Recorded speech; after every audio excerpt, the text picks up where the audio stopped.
حقیقت یہ ہے کہ جنت اور دوزخ کی حالت نے حقیقت یہ ہے کہ جنت اور دوزخ کی حالت صرف زبانوں تک ہی محدود سیمت رہ گئے ہیں اور یقین کے درجے میں نہیں رہے، ورنہ بڑے گناہ تو دور کی بات، چھوٹے گناہوں کے پاس جانا بھی سوچ نہیں سکتا۔ یہ لوگ جنت ہے دوزخ ہے بس اتنا ہی معلوم کر لیتے ہیں کہ اس کے اندر کیا کیا مصیبتیں ہوتے ہیں، کیا کیا سزا دیتا ہے اللہ تعالیٰ، یقین کے درجے میں نہیں رہے، ورنہ بڑے گناہ کے تو دور کی بات، چھوٹے گناہوں کے پاس جانا بھی سوچ نہیں جا سکتا۔ حضرت علی کرم اللہ وجہہ فرماتے تھے کہ اگر جنت اور دوزخ میرے سامنے رکھ دیے جائے تو میرے یقین میں ذرا سی بھی بڑھتی ہی نہیں ہوگی، یعنی میرا غیب پر ایمان اتنا مضبوط ہے کہ آنکھوں سے دیکھے کر بھی اتنا بھی یقین ہو سکتا ہے جتنا بغیر دیکھے۔ حضرت علی کرم اللہ تعالیٰ عنہ فرماتے ہیں جنت اور دوزخ ان کے سامنے رکھ دیا جائے تو یقین ہے، دیکھ کر بھی سمجھ لیتے ہیں، بغیر دیکھے ہوئے بھی یقین کے ساتھ یہ ہے جتنا بغیر دیکھے ہوئے یقین کرتے ہیں۔ جن کو دوزخ کے حالت کی خبر ہو وہ گناہوں تو کیا کرتے، اسے دنیا میں نہ ہنستے نہ خوشی مناتے۔ الترغیبی بالترہیب میں ایک روایت نقل کی ہے کہ رسول خدا صلی اللہ علیہ وسلم نے حضرت جبرائیل علیہ السلام سے دریافت فرمایا کہ کیا بات ہے، میں نے میکائیل کو ہنستے ہی نہیں دیکھا۔ عرض کیا جب سے دوزخ کا پیدائش ہوئی ہے میکائیل نہیں ہنسے، جب سے دوزخ پیدا ہو گئی جو میکائیل علیہ السلام جو فرشتہ ہے، جو بڑا فرشتہ، وہ کبھی نہیں ہنسے جو دوزخ کو پیدا کر دیا، کیونکہ دوزخ کے عذاب کے بارے میں اس کو معلوم ہے۔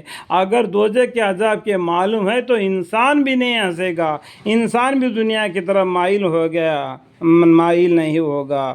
اسی مسلم کی ایک روایت میں ہے کہ رسول خدا صلی اللہ علیہ وسلم نے ایک مرتبہ ارشاد فرمایا کہ اس ذات کی قسم جس کے قبضے میں میری جان ہے، اگر تم نے وہ منظر دیکھا ہوتا جو میں دیکھا ہے تو تم ضرور کم ہنستے اور زیادہ روتے۔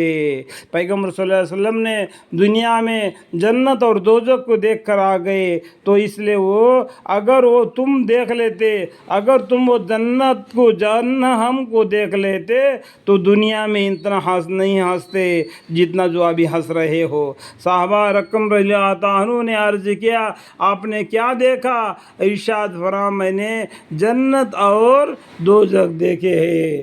پیغمبر صلی اللہ علیہ وسلم نے کیا فرمایا؟ میں نے جنت اور دوزخ دونوں کو دیکھا ہے، جنت کے لطف، جہنم کے عذاب کو دیکھا ہے۔ اگر تم جہنم کے عذاب کو دیکھتے تو دنیا میں اتنا نہ ہنستے۔ حضرت ابن مسعود رضی اللہ عنہ فرماتے ہیں مجھے معجب ہے کہ لوگ ہنستے ہیں، مجھے تعجب ہے کہ لوگ ہنستے ہیں، حالانکہ ان کو دیکھ دوزخ سے بچنے کی یقین نہیں ہے، دوزخ سے بچنا کے لیے یقین نہیں۔ حضرت ابو سعید رضی اللہ تعالی عنہ فرماتے ہیں کہ رسول خدا صلی اللہ علیہ وسلم نے ایک بار مکان سے باہر تشریف لائے اور دیکھا کہ لوگ کھلا کر ہنس رہے ہیں۔ یہ دیکھ کر آپ صلی اللہ علیہ وسلم نے فرمایا کہ اگر تم لذتوں کو ختم کر دینے والی چیز یعنی موت کو کثرت سے یاد کرتے تو تم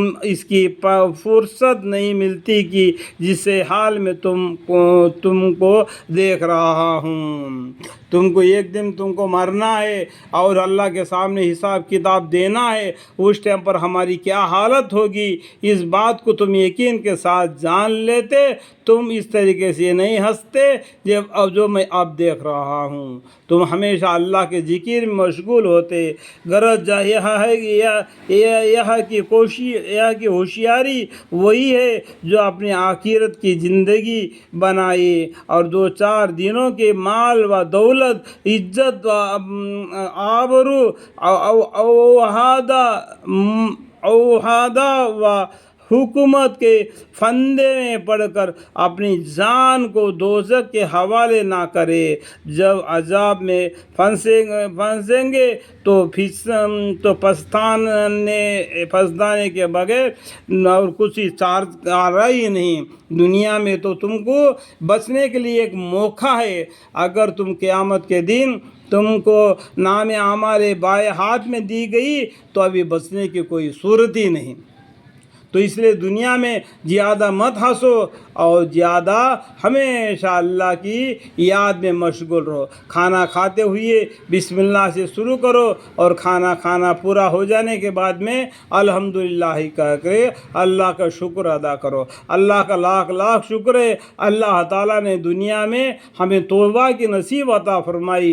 توبہ کر کے اپنے گناہوں کو معافی کروا سکتے ہیں۔ یا ایھا الذین آمنوا توبوا الی اللہ توبۃ نصوحا، یا اللہ مجھے معاف فرما، یا پروردگار عالم مجھے معاف فرما، میرے گھر والوں کو، میرے اولاد کو، تا قیامت نسل با نسل ان سب کو یا اللہ دوزخ کے عذاب سے حفاظت فرما۔ یا اللہ تیری یاد سے غافل ہو کے زندگی گزار رہے ہیں، یا اللہ ہمارے گناہوں کو، خطاؤں کو معاف فرما اور ہماری لیے نیکی کا کام کرنے کا ہدایت عطا فرما۔